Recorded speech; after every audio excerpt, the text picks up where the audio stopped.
تو راستے میں ایک جگہ تھی رابغ، رابغ، اب اس راستے میں نہیں جو آپ جاتے ہیں، پرانے راستے، وہاں بھوک لگی تو ایک خیمہ دیکھا، وہاں یہ حضرات ابوبکر کے غلام عامر بن فہیرہ اور گائیڈ عبداللہ بن عریقط، وہ مسلمان نہیں تھے، کافر تھے وہ اس وقت، اور جناب رسول اللہ صلی اللہ تعالی علیہ وسلم۔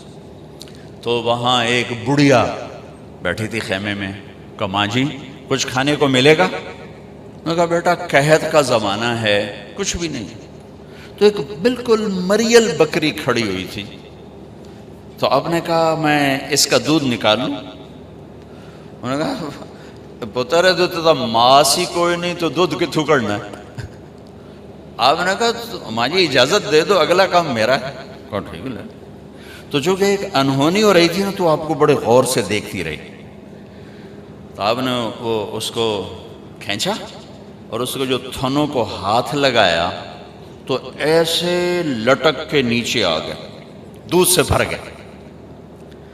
اچھا، بکری سے نکلتا ہے ایک پاؤ دودھ، ہم گاؤں میں رہتے ہیں، بکریاں ہر وقت چاروں طرف ہوتی، ایک پاؤ سے زیادہ دودھ نکلتا، آپ نے پورا برتن بھر دیا، پھر وہ ماں جی کو پیش کیا، ام معبد ان کا نام ہے، انہیں پیا، پھر اپنے تینوں ساتھیوں کو پلایا، پھر بعد میں خود پیا، اس کے بعد دوبارہ دودھ نکال کے پھر برتن بھر دیا، لہذا اور پریشان ہو گئے۔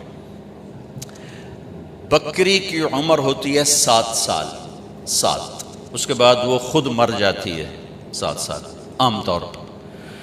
یہ بکری 22 سال زندہ رہی اللہ کے نبی کے ہاتھ لگنے کی برکت، 22 برس، اور مر گئی، ذبح نہیں ہوئی، مر گئی۔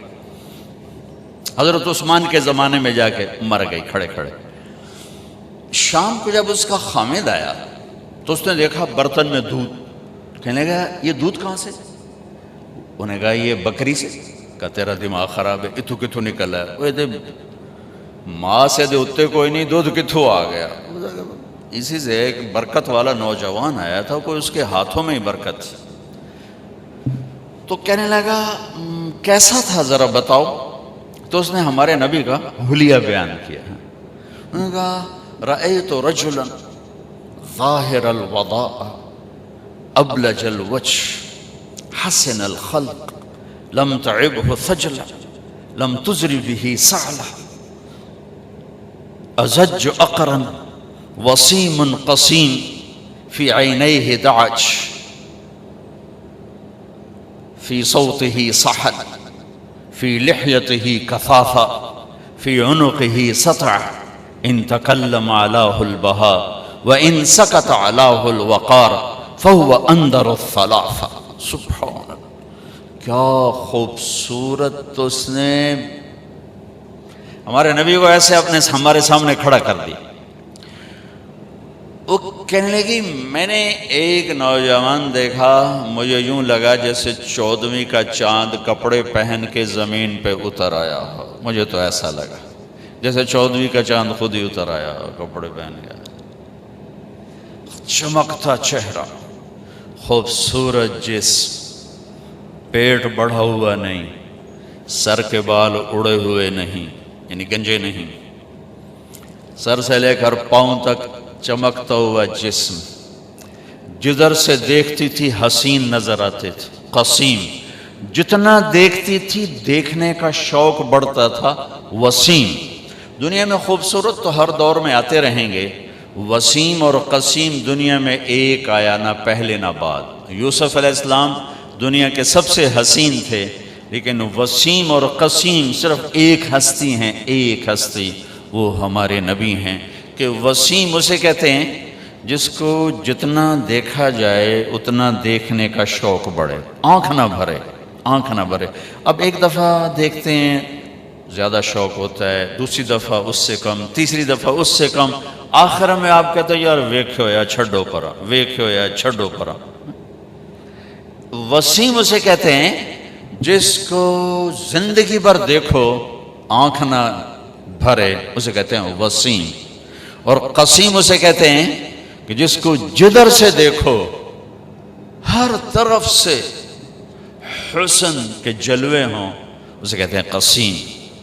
سر سے لے کر پاؤں کے ناخن تک، سر کے بالوں سے پاؤں کے ناخن تک جس کی ہر چیز خوبصورت ہو، اس کو کہتے ہیں قسیم۔ تو میں اس بی بی پہ قربان جاؤں، اس نے کیا وصف بیان کیا، کیا یوں لگا جیسے چاند کپڑے پہن کے آ گیا ہو، یوں لگا جیسے 14ویں کا چاند زمین پہ اتر آیا ہو۔ جدھر سے دیکھتی تھی حسن ہی حسن تھا، اور جتنا دیکھتی تھی دیکھنے کا شوق بڑھتا تھا۔ آنکھیں بڑی خوبصورت۔ میں ایک حدیث اور ساتھ جوڑ دیتا ہوں۔ آپ کی آنکھوں کے بارے میں 7 الفاظ ہیں: ادعج، اشکل، اکحل، احور، اہدب، انجل، ابرج، 7 الفاظ۔ اور ان 7 کا ایک ترجمہ ہے کہ اللہ نے کائنات میں ایسی آنکھ کسی کو نہیں عطا فرمائی۔ سوکھا ترجمہ کرا، سوکھا ترجمہ، اللہ نے کائنات میں ایسی آنکھ کسی کو، موٹی، لمبی، سرخ دھاریاں، پتلی سیاہ، سفیدی سفید، پلکیں لمبی، بغیر سرمے کے سرما لگا ہوا، گہری آنکھ، چمکتی آنکھ، نورانی اور روشن آنکھ،